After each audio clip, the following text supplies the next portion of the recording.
پر اگر جاندے ہو پریشانیاں دور ہون، اگر جاندے ہو دکھ دور ہون، اگر جاندے ہو زندگی خوشحال ہوئے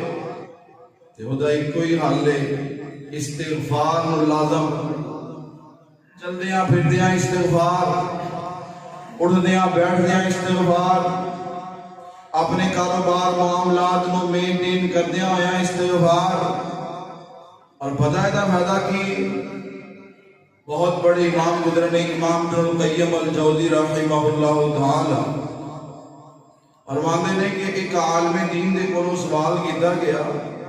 استغفار دا زیادہ فائدہ ہے یا تسبیح و تحمید دا زیادہ فائدہ ہے؟ سبحان اللہ، الحمدللہ، لا الہ الا اللہ، اللہ اکبر، انہاں دا فائدہ زیادہ ہے یا استغفر اللہ استغفار دا فائدہ زیادہ ہے؟ جواب کی ملیا کہ اگر کپڑے صاف ہون اتے خوشبو لائی دے تے خوشبو دا فائدہ ہوتا ہے، بٹ اگر کپڑے خراب ہون، کپڑے گندے ہون، میلے کچیلے ہون تے اتے جنی مرضی پرفیوم ساڑ لو فائدہ ہونا نہیں فائدہ ہونا۔ یہ کوئی بات انہوں نے اپنے استاد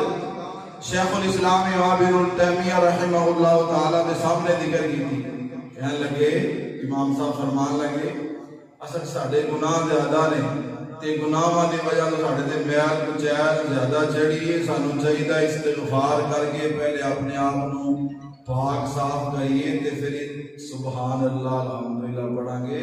پھر خوشبوواں دے بھی گھلیاں۔ میرے پیارے بھائیو استغفار نو لازم پکڑو، استغفار نو زندگی دا معمول بنا لو، بزرگ ہو تد بھی، نوجوان ہو تد بھی، بچے ہو تد بھی، میریا ماما بہنا تد بھی استغفار نو اپنی زندگی دا اوڑھنا بچھونا بنا لو۔ استغفار